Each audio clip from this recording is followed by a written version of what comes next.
A marine protected area is not worth the paper it's written on. If you can still commit the most destructive fishing practice you can by ripping up the seabed, what does that mean? You're better off not having one at all.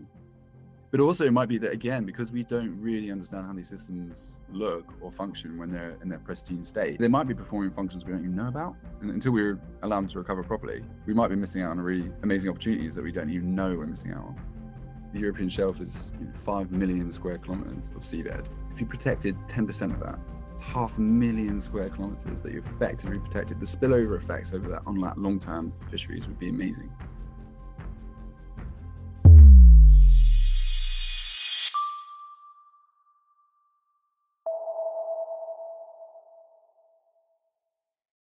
Hello and welcome to the Ocean News podcast. I'm Eva Cahill, the editorial assistant here at Oceanographic, and this Thursday I'm bringing you a positive news story, as scientists have recorded the recovery of marine life on Scotland's South Arran seabed, an area once wrecked by bottom trawling and dredging. Both dredging and bottom trawling cause severe, often permanent damage to marine ecosystems by physically destroying seabed habitats, reducing biodiversity and creating high rates of bycatch.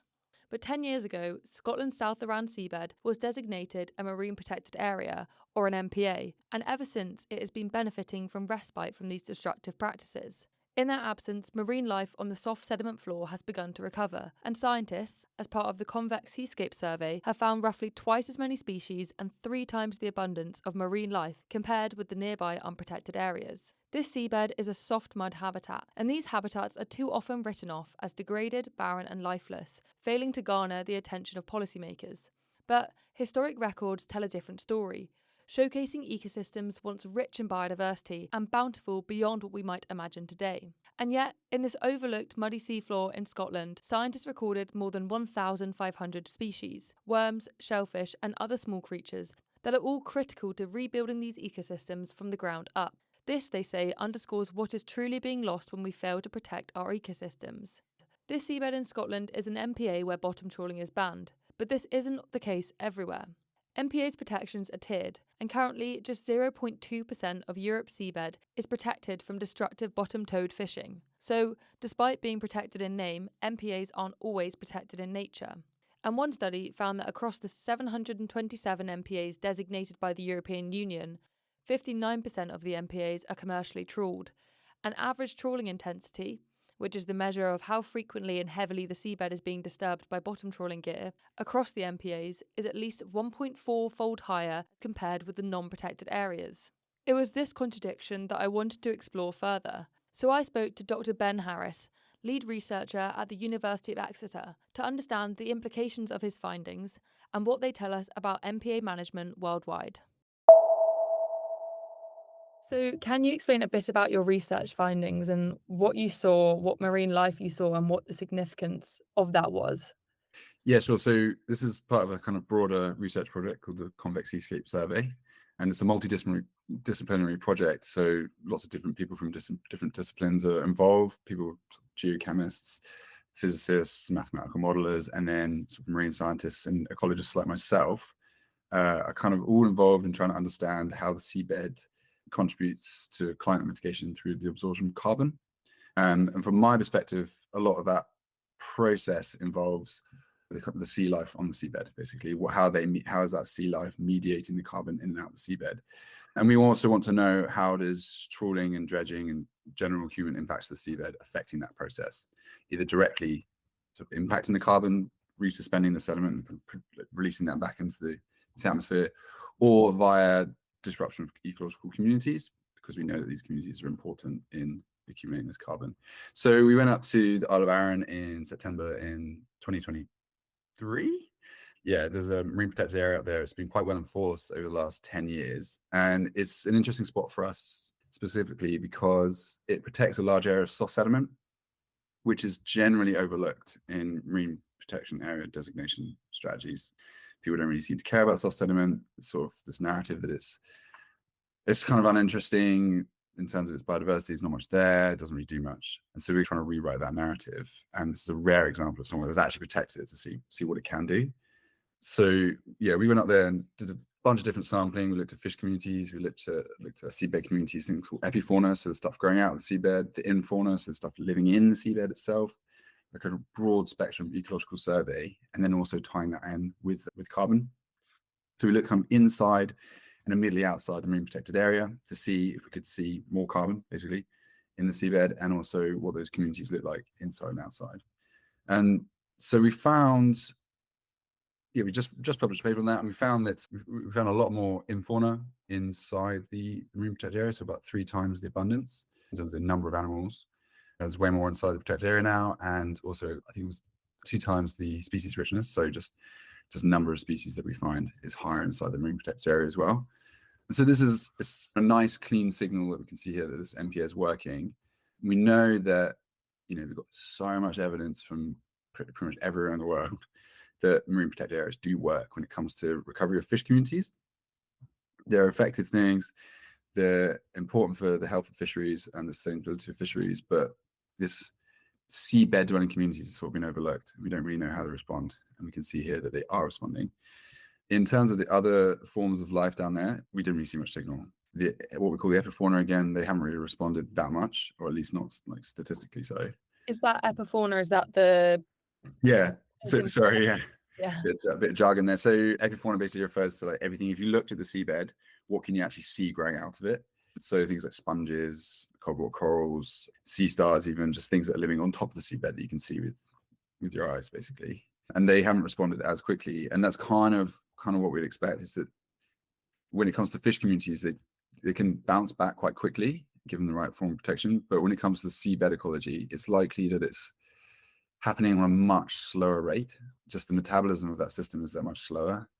And so when we're looking at this infauna, it's probably what I describe as sort of the first rung on the ladder of this ecological succession. So they're really the first things that respond, they colonize, and they would facilitate that habitat for then later on other organisms like these epifauna, like the sponges and the rest of it, to recover. And that might take decades, if not maybe even hundreds of years. So it's a really slow process, but we have seen that kind of initial signal, that sort of first rung of the ladder recovery. So that next layer could take decades. What could this seabed look like within the next 10, 20, 30 years if protections remain in place and upheld? Yeah, it's a good question. And I think it really is very context specific. So in some areas they might recover quite quickly. It depends on as well as how heavily degraded and for how long it's been degraded, all the rest of it. I imagine, so in the Firth of Clyde, which is where this marine protected area is by Arran, it's going to take a long time because it's been so heavily degraded for so long. It's just, it's kind of starting from zero. Yeah. And it's a relatively dynamic environment. It's quite dark. It's as well, it's like there's not a lot of light availability.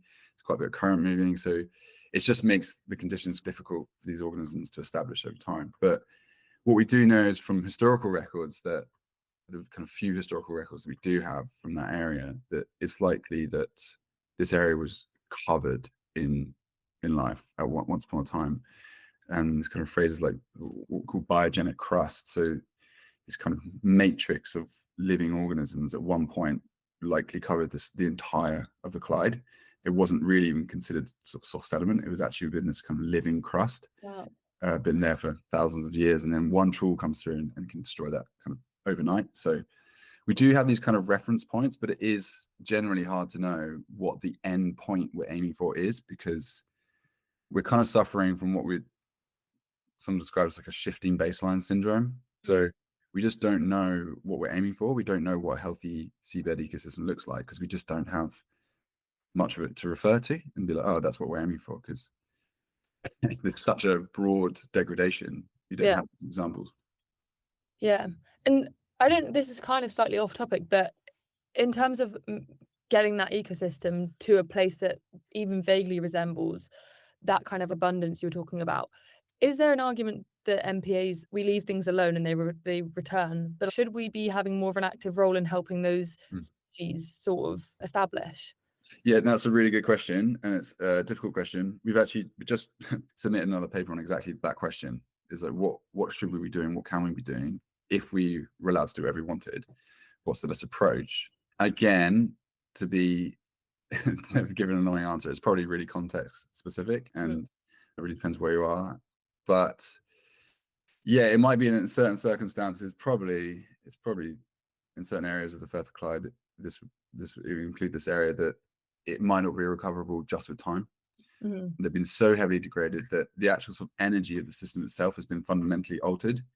So a good analogy for that would be or a terrestrial example of that would be ripping out a rainforest and eventually creating this sort of dust bowl effect. So much vegetation removed, wind comes through, blows off the topsoil, it basically turns into a desert. And no matter what you do, as long as if you leave it, it's not going to recover because the actual kind of energetics of the system is fundamentally different. It might be that's the case in certain areas, and in which case there are things you can do to reseed these areas. For example, like a kind of there's an oyster seeding project going on in the east of England at the moment where they're proactively reseeding oyster beds, which I think is working quite well. So you can do things like that. And the beauty of that is once you establish these kind of biogenic features like oyster beds, they fundamentally alter the current dynamics and they slow down current. They create little sort of eddies and areas of reduced current, which means other organisms which are kind of more fragile can grow, like sponges and things like that. And then you kind of have that propagation effect going on from that. The habitat itself changes. But it might be in other areas that they just need time, and given enough time, they will recover. So yeah, unsure, probably context specific, but I'd say that's why we need to know more about these areas. We need to understand them better and spend more time focusing on soft sediment habitats just to get a good idea of what's needed and what they can become in the future. And is that an area of research, soft sediment habitats, that has traditionally been neglected or under-researched? Yeah, definitely. It's really underrepresented in our world and in policy as well and management. Again, I think it's a thing that's a product of this chronic sort of shifting baseline syndrome where people don't really see the value in investigating it and trying to understand it better, because why would you? It doesn't really have any biodiversity value. It doesn't have any sort of ecosystem function value. If it's yielding some sort of commercial benefit through some form of degraded fishery or homogenized fishery, then like why bother? But we're really pushing to change that narrative and consider these things as potentially very ecologically diverse and important. Yeah, and so what would their kind of importance be if you were spelling out that argument? Is it carbon capture? Is it biodiversity? What is overlooked in them? Yeah, I'd say all of the above. So carbon capture for sure. If you can allow these systems to recover, let's say you have this kind of biogenic recovery, you're going to slow down sort of bottom current, which allows sedimentation to occur more easily, which means that the seabed is going to be sort of absorbing that organic matter more easily. It's getting trapped. It has benefits for diversifying fisheries, for example. So you have this kind of ecological succession whereby different habitats kind of pop up in these mosaics, which encourage different fishery communities to reestablish. It has an intrinsic benefit to biodiversity itself, which I think often gets overlooked. Sort of look at everything through this economic lens, like, well, how can it benefit us? And yeah, I think that's a really important thing to consider as well, though it's a slightly harder sell politically. But also it might be that, again, because we don't really understand how these systems look or function when they're in their pristine state, they might be performing functions we don't even know about that we're sort of missing. And until we're allowed to recover properly, we might be missing out on a really amazing opportunities that we don't even know we're missing out on. So there's that as well. And so part of your research looked at, obviously, like there is benefits to having these MPAs, whether or not the question of more action within them is helpful or not. But broadly speaking, MPAs are really positive, and this research shows that, and that nature recovers when you allow it to an extent. But there's still, in a lot of cases, MPAs in Europe allow bottom trawling to take place, which just seems so contradictory to the name. What is your view on why that's still allowed and why better protections aren't being put in place in these MPAs? Yeah, for sure. I mean, it's difficult, isn't it? I think this is probably reflective. It's one example of many reflecting a generally a sort of cultural, systemic, almost like human issue, or at least global capitalist issue. That is, we look at everything through this economic lens, and if anything is incentivized through policy, through politics, all the rest of it, it's going to be because of money, because of the commercial value of that thing. And so, we have these heavily degraded areas all around the European shelf. They still yield, they still benefit commercial fisheries. You can still squeeze money out of them, even though they're in these really degraded states. And so the incentive there is just lacking. If we're making profit, why do anything really? So there's that. There's the kind of any restriction on that means that you have these kind of powerful fishing lobbyists putting pressure on the government not to do that. I think it's another example of short-term thinking. So if we can make a quick buck today, even if we could make twice as much in 20 years, that's not really benefiting me right now. And that also ties in with the larger problem of short-term sort of turnover in our democratic system, where political parties are only there for a short amount of time and they want to please everyone in that immediate. I guess, as I say, it's a reflective of a much more systemic issue. And you're right, like, marine protected areas is not worth the paper it's written on. If you can still commit the most destructive fishing practice you can by ripping up the seabed, what does that mean? It doesn't mean anything. And say it's actually worse. It's worse to have an MPA network. You're better off not having one at all. Do you think? I mean, yeah, because then people are like, well, that's great. 800,000 kilometers of the European shelf or the UK EEZ is protected. Like, crack on, no worries. Like, it sort of puts people at ease and makes people more comfortable. Whereas if you said, well, actually, functionally 1% is or 0.5% is, people would be like, oh, well, no, that's a problem. We need to stop eating fish, or we need to choose the way we're fishing. So I'd say it's actually more problematic than not doing it at all. Because there's an argument kicking about on our floor over, obviously, like, allowing destructive fishing practices to happen in MPAs. What's the point of them anyway? And then some people are pushing back and being like, we just need to get the name there and then build the protection. Yeah, I see.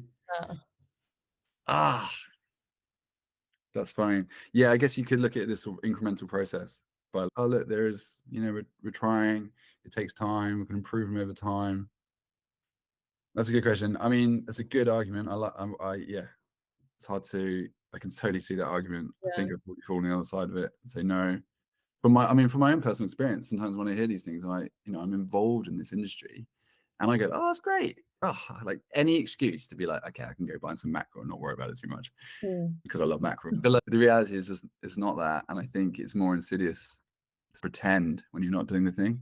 So I'd fall on that side of the fence, and I guess either way, it's probably not going to make a difference. The thing that's really going to make meaningful change is, unfortunately, either a proper systemic collapse that has commercial downsides, so like some sort of collapse of a fishery where people go, oh, okay, we actually can't make any money out of this now. This is quite cynical, but just looking at history, either that happens or there's this sort of big sort of democratic wave where people really stand up and go, no, we really care about this, and really pressure governments to change how they're doing things. And I think, well, at least I hope, what we're trying to do with this, by talking about it and doing science and coming out with real world examples of how things can change and how things can be better, and demonstrating that clearly, I hope that sort of provides that little extra kick for other scientists, the general public, politicians, or whatever, to go, oh, maybe there's an opportunity here. Maybe it's not just people being sort of doomy and gloomy and saying you can't do things, but actually there's an exciting prospect here where you don't need to destroy these fisheries. You don't need to say you can't fish, you can't do this, you can't do that. It's just going like, we could yield massive benefits from quite relatively small input here. The European shelf is, depending on how you measure it, 5 million square kilometers of seabed. If you protected 10% of that, it's 500,000 square kilometers that you effectively protected. The spillover effects over that on that long term for fisheries would be amazing, and the biodiversity benefits would be amazing. So, yeah, sorry, I went a ramble there. I'm not sure. No, that does make sense. And like, to somehow tether it back to what we started talking about, like research like the one you've just published or that's been released, showing that there's a 3 times the higher like abundance of marine life within these properly protected zones, just like enforces that case. And it's all about just how do we bring that case to people with commercial interests as well as people who actually care about marine life for the sake of marine life. Exactly. Yeah, exactly. I think it's important to have a carrot and stick approach and be like, well, you're damaging this, you're damaging that, but people get pretty sort of sick of that after a while, and it's just doom and gloom. And so I think you need to provide a kind of example of what things could be and create some excitement around that. But yeah, we need to protect at least a tiny bit, sort of generate those examples and have a reference point. Like, look, this is what it could look like over here. And I think from my own experience, I've had the privilege of working in some places around the world which are just, I mean, I don't want to say pristine because that's pretty hard to come by, but some areas that are really feel quite wild and haven't really been that impacted by human degradation, and it's just mind-blowing. The bar is actually set so high of what we could achieve. From my own experience, I'm like, oh, yeah, we could have this in our backyard. Why not? We could have this in the UK. Why not? I mean, we wouldn't even need to destroy our entire fishing industry to do that. In fact, they'd benefit from it long term, and everybody wins. But While soft sediment seafloors might not have the same eye-catching imagery or inspire the same immediate sense of wonder as marine megafauna like whales and dolphins, Dr. Harris's research suggests they represent both what we have lost, but also what we have to gain. And this quiet awakening of an ecosystem on Scotland's South Aran seabed poses a greater question to policymakers globally. Do we continue to pillage and degrade our seas to the point of no return, or do we change tack and open ourselves up to the possibility of a rich and bountiful ocean flourishing once again on our doorstep? If you would like to learn more about this story or other stories related to ocean conservation and research, subscribe to this podcast or head to the Oceanographic newsroom. This has been the Ocean News Podcast. I've been Eva Cahill. Thank you for listening.